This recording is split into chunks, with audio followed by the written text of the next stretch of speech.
Hey guys, welcome back to another Mythic Legion's action figure review.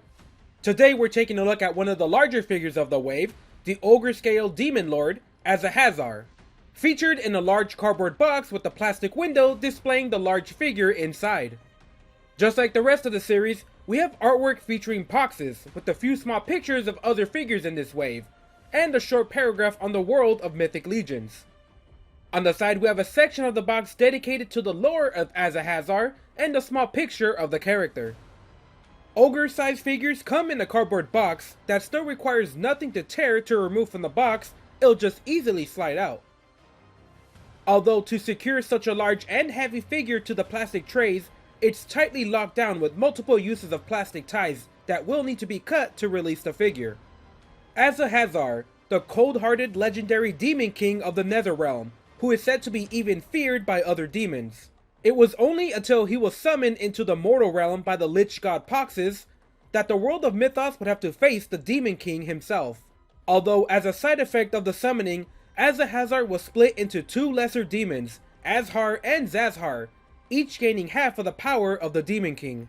The split demons would then spend many years in search of the Plague Sayer, Poxxus' cursed bow that would help him return. Now that the dark god Poxxus has returned to the mortal realm, he has granted the twin demons their wish of combining them back into their full form. The Demon King Azahazzar now commands Poxxus' army, and now has both the combined powers of creating and destroying life with a single touch. Let's check out the details. Bright yellow cracks split the face into sections, tearing apart the wrinkled leathery green skin of the face. Bat-like features are seen sculpted here, like the nose, ears, and eyes, giving the figure a demonic look. The green paint used for the cracks in the skin and eyes are UV reactive, glowing a bright green when lit up with the black light. Resting on top of the head is a set of 4 twisted horns, 2 for each of the demons that were combined together. With ridges in the sculpt texturing the bone, we also have more bright UV paint here, seen in the cracks of the skin. Churning down the lights reveals a bright UV glow that these horns are also colored in. A better look at the details on the side, we can notice a large bat-like ear and the large sections of skin where the horns come out of.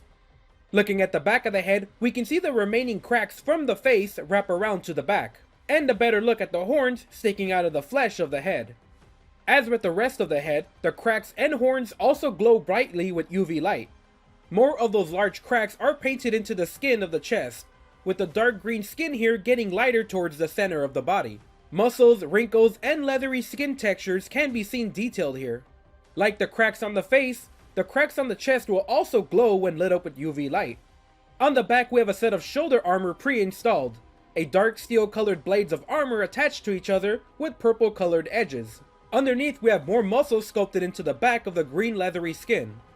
Over at the shoulders, the spiked armor covers up the upper shoulder with more blades of armor and purple details and demonic language written on the front. Underneath we have a large bicep muscle sculpted here with more of those green UV cracks painted onto the skin. Applying UV light makes the runes in the armor glow, as well as the cracks painted on the skin of the shoulder. Purple cloth is wrapped around the forearms, sculpted in many strands, and underneath we have large muscles sculpted into the arm. Black claw-like nails and large veins detail the hands of the figure. A massive belt is worn at the waist, with a large buckle at the center in the shape of the lich god Poxxus' head, complete with wings, beard, and glowing eyes in the sculpt. Underneath we have a large decorative plate, with large belt buckles securing each side to the body. And for the last layer, we have some purple cloth hanging downwards. The cloth robes hangs all the way down to the ankles, with the only details being the stitching on the edges. Around to the side we have a small black plate, detailed with copper rivets and in the fin design. Underneath we have another purple cloth robe that wraps to the back. Finally, at the back, we have 2 small layered plates of armor, each sculpted with a small bit of damage on each plate. Underneath, the cloth purple robe completely covers the back of the legs, and all the way down to the knees of the figure. Lifting up the cloth, we have a better look at the thighs. Large muscles with a dark green skin that gets lighter towards the back. The legs are heavily armored in dark silver plates of armor, with sections of large plates covering the knees, and more armor wrapping around the entire leg, dotted with rivets and straps for details. We wrap up the details of the figure with the feet. Large hoofed feet with a split at the center, and we can see small ridges textured into the hoof. The feet are a bright green that fade into black towards the armored leg of the figure. And just like the rest of that green paint on the figure, it is also UV reactive in this area, giving off a bright glow in the black light. Let's check out the articulation of this figure. Starting off, we have a ball jointed head that allows rotation and a decent amount of range. The pre-installed armor does rotate up and down for better range on the shoulder. The large shoulders have a clicking feature that soft locks into different degrees of range. And we still have enough range into the bulky shoulders to rotate all the way around. Elbows that bend inward and rotate. Wrists that bend up and down and rotate. And just like the 1.0 bodies, we only have a ball joint at the waist that allows us to bend all the way around and rotate at the waist. For the legs, the skirt and the armor will get in the way just a bit, but can be moved away easily. This allows you to open up the leg and bend it forward, but backwards range is blocked by the sculpt of the backside, completely restricting any range here. We have thighs that rotate, knees that bend backwards and rotate left to right, ankles that rotate and bend up and down, and a foot that twists. Mythic Legion figures come in many scales, and Azahazzar is in the Ogre scale. These figures usually stand around 9 inches tall and are scaled to fit with Mythic Legion figures. Next to some 2.0 bodies, Ogres look even larger, with the tiny limbs of the smaller 2.0 bodies making the small races like the goblins feel even more tiny. Next to another Ogre scale figure, we have similar sizes in the limb and body, but Azahazzar's head makes him that much taller. Although the troll is still the largest type of figure you can get from Mythic Legions, he's still towering above the large Azahazzar. Next up, we have some Hasbro 6-inch scale figures that look tiny compared to the Ogre scale. Cosmic Legions are usually on the larger side of the 6-inch scale thanks to the large space armor, but even larger figures like Slog can't match the height. Even the McFarlane scale fails to make any real impact on the size of the Ogre scale, although McFarlane does have the Megafig scale that has a few large figures. Pre-installed on the figure are removable shoulder armor that feature a bladed design with purple highlights and green runes painted on as details. Installing the shoulders is as simple as doing so on original figures. Just match the right peg with the socket on the back. They rotate upwards for better shoulder range. A feature on the head sculpt are the horns that are able to rotate and be removed. All 4 horns have this feature, but we have nothing new to swap them out with. We have an alternate pair of hands in an open palm casting position in the same color as the original pair of hands. While the joints are much larger on Ogre figures, I still recommend heating up the joints before pulling them off. After removing the hands, the bracers are able to be removed if you want to swap them out or just display without them. The alternate hands then easily peg right back into the socket.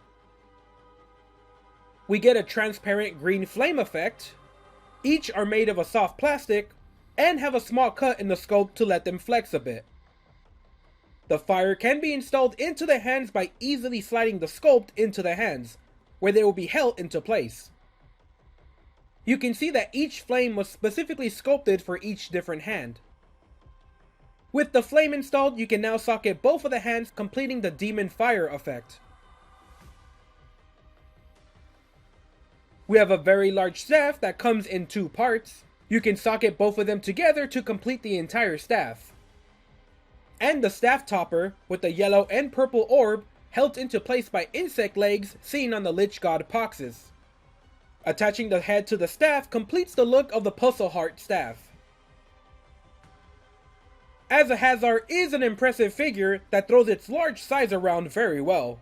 From the impressive sculpt to the added effects of the UV paint giving the figure a reflective glow, Azahazzar is a unique figure that stands out not only due to his size, but amazing details and sculpt. With only a few characters to ever mention the Demon King, Azahazzar is more of a great lore piece for your collection. Giving the alternate form of the 2 characters its own figure is a nice touch by Four Horsemen Studios, bringing life into the lore by releasing figures of characters only briefly mentioned. Like the rest of the Poxxus wave, Four Horsemen have included both clear spell effects and cloth accessories, Even for a large ogre-sized character like this, it's great to see the consistency of quality throughout the entire line. With only a few accessories to display the figure, the large staff is filled with attention to detail. I especially like how they use the Poxxus insect limbs as part of the staff topper design. The alternate pair of spellcasting hands and the flame effects to go along with it really reminds me of the Gothotropolis wave, where we had the Scarabus figure with similar effects. There's a bit of nostalgia in this figure for me. As an ogre figure, the big bulky limbs, legs, and muscles on this figure are going to restrict a lot of range of motion on the articulation. Similar to a barbarian body, we don't have as many points of articulation like a 2.0 figure would have. And while that might be the case with Azahazzar, the posing value on such a large figure like this usually comes from the impact of how large these figures are and stand out in the collection. Truly fit for a title of Demon Lord, Azahazzar fills in that final boss look very well, and would fit in great in any fantasy collection. The ogre scale might not be for everybody, especially if you don't have the shelf space for such a large figure, but sprinkling one or two into your collection really makes them a great centerpiece to your collection or army.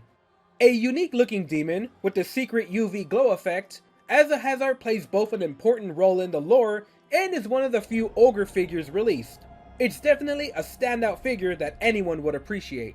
With a towering presence over your collection, Azahazzar is a must-have for those collecting demon figures that are honestly rare these days.